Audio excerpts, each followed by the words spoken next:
ବର୍ଷାର ସମୟ ଆସିଥାଏ। ପାଞ୍ଚଟି ବେଙ୍ଗ ଜଙ୍ଗଲ ମଧ୍ୟ ଦେଇ ଯାଉଥାନ୍ତି। ଯାଉ ଯାଉ ସେ ପାଞ୍ଚଟି ବେଙ୍ଗ ମଧ୍ୟରୁ ତିନୋଟି ବେଙ୍ଗ ଗୋଟିଏ ବଡ଼ କୂଅରେ ପଡ଼ିଯାଆନ୍ତି। ସେ ପାଞ୍ଚଟି ବେଙ୍ଗରୁ ତିନୋଟି ବେଙ୍ଗ କୂଅରେ ପଡ଼ିଗଲେ। ଉପରେ ଦୁଇଟି ବେଙ୍ଗ ରହିଲେ। ସେ କୂଅ ଭିତରେ ପଡ଼ିଥିବା ତିନୋଟି ବେଙ୍ଗ ଉପରକୁ ଆସିବା ପାଇଁ ପୁରା ପ୍ରୟାସ କରନ୍ତି, କିନ୍ତୁ ସେ କୂଅ ଗଭୀର ହୋଇଥିବାରୁ ତାଙ୍କ ପ୍ରୟାସ ବିଫଳ ହୋଇଯାଏ। ସେ କୂଅରୁ ବାହାରିବା ସହଜ ନୁହେଁ। ସେ ଉପରେ ଥିବା ଦୁଇଟି ବେଙ୍ଗ ସେ ତିନି ବେଙ୍ଗକୁ କହନ୍ତି କି ତମେ ଏ କୂଅରୁ ବାହାରକୁ ଆସିପାରିବ ନାହିଁ।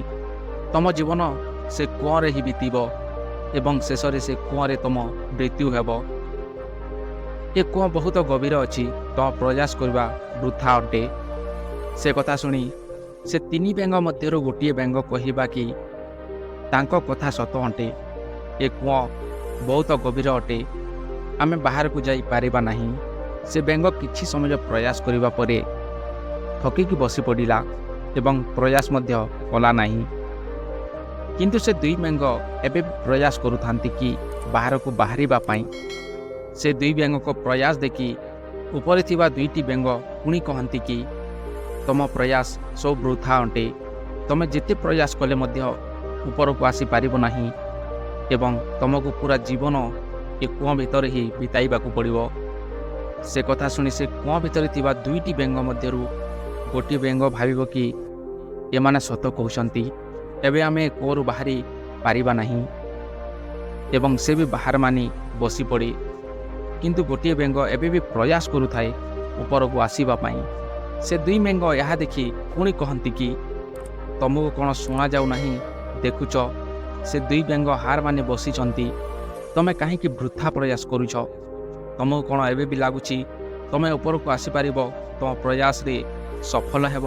ଉପରେ ଥିବା ସେ ଦୁଇ ବେଙ୍ଗ ବାରମ୍ବାର କହୁଥାନ୍ତି, କିନ୍ତୁ ତାଙ୍କ କଥାରେ ସେ ବେଙ୍ଗ ଉପରେ କୌଣସି ବି ପ୍ରଭାବ ପଡ଼ିଲା ନାହିଁ ଏବଂ ସେ ବେଙ୍ଗ ପ୍ରୟାସ କରୁଥାଏ। ପ୍ରୟାସ କରୁ କରୁ ସେ ବେଙ୍ଗ କୂଅ ଭିତରୁ ଉପରକୁ ଆସିଗଲା। ଏବେ ସେ ବେଙ୍ଗକୁ ସବୁ ବେଙ୍ଗ ଦେଖିବାକୁ ଲାଗିଲେ କି ଏ ବେଙ୍ଗ ବାହାରକୁ କେମିତି ଆସିଲା। ମୁଁ ଆପଣଙ୍କୁ କହୁଛି କି ସେ ବେଙ୍ଗ ବାହାରକୁ କେମିତି ଆସିଲା। ସେ ବେଙ୍ଗ ଏଥିପାଇଁ ବାହାରକୁ ଆସିପାରିଲା କି ସେ ବେଙ୍ଗ ଶୁଣିପାରେ ନାହିଁ। ସେ ବେଙ୍ଗର ଶୁଣିବା ଶକ୍ତି ନଥିଲା, ସେ ବଧିର ଥିଲା। ତ ଏ କାହାଣୀ ଆମକୁ ଏହା ଶିଖାଇଥାଏ କି ଯେତେବେଳେ ଆମେ ଆମ ଜୀବନରେ ଭଲ କାମ କରୁ ତ ବହୁତ ଲୋକ ଆସନ୍ତି ଆମକୁ ରୋକିବା ପାଇଁ, ବହୁତ ପ୍ରକାରର କଥା କହନ୍ତି, କିନ୍ତୁ ଆପଣଙ୍କୁ ନିଜ କାର୍ଯ୍ୟରେ କାମୟାବ ହେବାର ଅଛି ତ ତାଙ୍କ କଥା ଶୁଣ ନାହିଁ। ସେ ବେଙ୍ଗ ପରି ବଧିର ହୋଇଯାଅ। ତାଙ୍କ କଥାକୁ ତମ ଉପରେ ପ୍ରଭାବ ବି ପଡ଼ିବାକୁ ଦିଅନ୍ତୁ ନାହିଁ, କାହିଁକିନା ସବୁଠୁ ବଡ଼ ରୋଗ କ'ଣ କହିବେ ଲୋକ ସେତେବେଳେ କହନ୍ତି ଯେତେବେଳେ ଆପଣ କିଛି କରନ୍ତି ନାହିଁ, କିନ୍ତୁ ସେତେବେଳେ ବି କହନ୍ତି ଯେତେବେଳେ ଆପଣ କିଛି କରନ୍ତି। ତ ଆପଣ କିଛି କରନ୍ତୁ ବା ନ କରନ୍ତୁ, ଲୋକ ତ କହିବେ, କାହିଁକିନା ତାଙ୍କ କାମ ହିଁ କହିବା। ସେଥିପାଇଁ ତାଙ୍କ ଉପରେ ନଜର ନ ଦେଇ ନିଜ କାମ କରିଚାଲ। ତ ବନ୍ଧୁଗଣ, ଏ କାହାଣୀରୁ କିଛି ବି ଶିଖିଥାଅ ତ ଏ ଭିଡ଼ିଓକୁ ଲାଇକ୍ ସେୟାର କର ଏବଂ ଭିଡ଼ିଓଟି ଭଲ ଲାଗିଥିଲେ କମେଣ୍ଟରେ କୁହ ଏବଂ ଗୋଟିଏ ସବସ୍କ୍ରାଇବ୍ କରିଦିଅ। ଭଗବାନ ଆପଣଙ୍କ ମଙ୍ଗଳ କରନ୍ତୁ। ନମୋ ବୁଦ୍ଧାୟ।